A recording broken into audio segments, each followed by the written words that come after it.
Welcome back to my channel, Digital Edu. For the fakeness, if you wanna play tough and wanna hate this, I'll always show up and make a statement. I don't ever slow up, no I don't take shit. I got no love for the fakeness. If you wanna play tough and wanna hate this, I'll always show up and make a statement. Everything I do so instinctive and so passionate. Every word I move. Assalamualaikum warahmatullahi wabarakatuh. Salam sejahtera untuk kita semuanya. Jumpa lagi dengan Digital Edu, kabar terkini bahwa seleksi P3K 2024, urutan prioritas kelulusan tenaga honorer dan syarat pendaftaran. Selengkapnya, yuk tonton video hingga usai.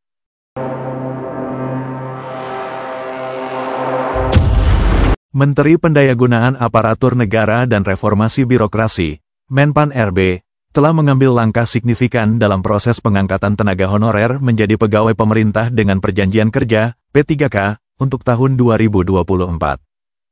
Keputusan ini mencakup penetapan urutan prioritas kelulusan jauh sebelum pendaftaran seleksi dibuka, menandai transformasi besar dalam pengelolaan sumber daya manusia pemerintahan. Seleksi P3K 2024 direncanakan khusus untuk tenaga honorer, dengan pendaftaran diperkirakan akan dimulai pada akhir September.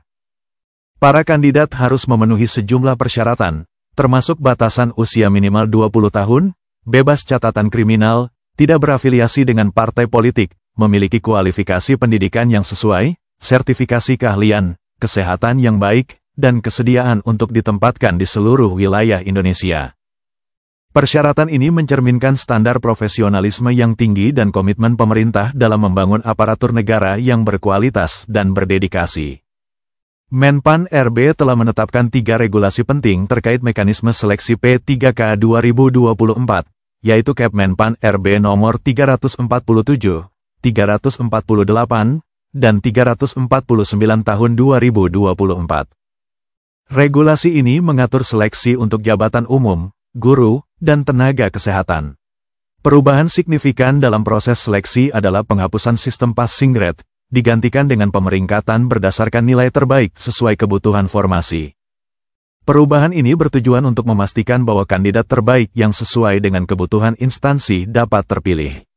Urutan prioritas kelulusan telah ditetapkan untuk berbagai kategori. Untuk formasi tenaga teknis, prioritas diberikan kepada XTHK 2, diikuti oleh pegawai dalam database BKN, dan pegawai aktif minimal 2 tahun. Formasi guru memprioritaskan guru XTHK 2, guru non-ASN, lulusan PPG, dan guru swasta. Urutan ini menunjukkan komitmen pemerintah untuk mengakomodasi tenaga pendidik yang telah lama mengabdi namun belum mendapatkan status kepegawaian yang sepadan. Sementara itu, formasi tenaga kesehatan memiliki urutan prioritas serupa dengan tenaga teknis. Pendekatan ini bertujuan untuk memberikan penghargaan atas loyalitas dan pengalaman kerja. Khusus untuk jabatan fungsional kategori keahlian, urutan prioritas dimulai dari pelamar D4 bidan pendidik, diikuti XTHK 2, pegawai dalam database BKN, dan pegawai aktif minimal 2 tahun. Inovasi ini menunjukkan upaya pemerintah dalam meningkatkan kualitas layanan kesehatan maternal dan neonatal di Indonesia. Dengan pendekatan baru ini, pemerintah berharap dapat menyelesaikan permasalahan status kepegawaian tenaga honorer yang telah berlangsung lama. Strategi ini juga bertujuan untuk meningkatkan kualitas pelayanan publik dengan menempatkan individu yang kompeten pada posisi yang tepat di seluruh instansi pemerintah. Keputusan ini merupakan langkah strategis dalam menata ulang sistem kepegawaian, memberikan kesempatan bagi tenaga honorer untuk meningkatkan status kepegawaian mereka, serta memastikan distribusi sumber daya manusia yang lebih efektif dalam pelayanan publik. Dengan demikian, seleksi P3K 2024 tidak hanya menjadi jalan bagi tenaga honorer untuk mendapatkan status kepegawaian yang lebih baik, tetapi juga menjadi katalis untuk peningkatan kualitas aparatur negara secara keseluruhan.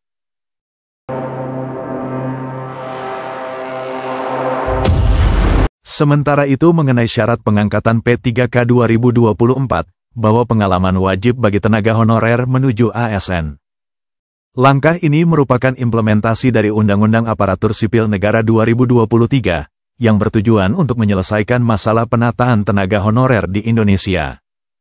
UU ASN 2023 menetapkan bahwa penataan tenaga honorer harus diselesaikan paling lambat pada Desember tahun 2024.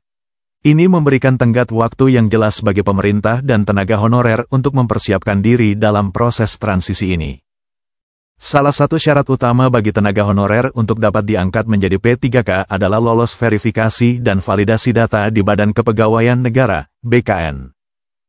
Proses ini merupakan langkah penting untuk memastikan akurasi dan kelayakan data tenaga honorer yang akan diangkat. Meskipun telah lolos verifikasi dan validasi data, tenaga honorer tidak akan langsung diangkat menjadi P3K. Mereka masih harus melalui tahap tes seleksi calon aparatur sipil negara 2024. Hal ini menunjukkan bahwa pemerintah tetap menerapkan standar kualitas dalam proses pengangkatan. Menteri Pendayagunaan Aparatur Negara dan Reformasi Birokrasi, Menpan RB, Abdullah Azwar Anas, telah menetapkan Peraturan Menpan RB Nomor 6 Tahun 2024 tentang pengadaan pegawai aparatur sipil negara. Peraturan ini menjadi dasar hukum dan panduan dalam proses pengangkatan tenaga honorer menjadi P3K. Berdasarkan Peraturan Menpan RB Nomor 6 Tahun 2024 Pasal 24, terdapat satu syarat krusial yang wajib dipenuhi oleh tenaga honorer. Syarat tersebut adalah memiliki pengalaman yang relevan dengan bidang tugas jabatan yang dilamar. Persyaratan pengalaman ini menegaskan bahwa pemerintah tidak hanya mempertimbangkan status honorer, tetapi juga kualifikasi dan kompetensi yang dimiliki. Proses penataan tenaga honorer ini mencakup beberapa tahap, termasuk verifikasi, validasi, dan pengangkatan oleh lembaga yang berwenang. Setiap tahap ini memiliki peran penting dalam memastikan transparansi dan akuntabilitas proses pengangkatan. Bagi tenaga honorer yang memenuhi syarat dan berhasil melalui seluruh proses, peluang untuk diangkat menjadi aparatur sipil negara terbuka lebar. Ini merupakan kesempatan bagi mereka untuk mendapatkan status kepegawaian yang lebih stabil dan terjamin.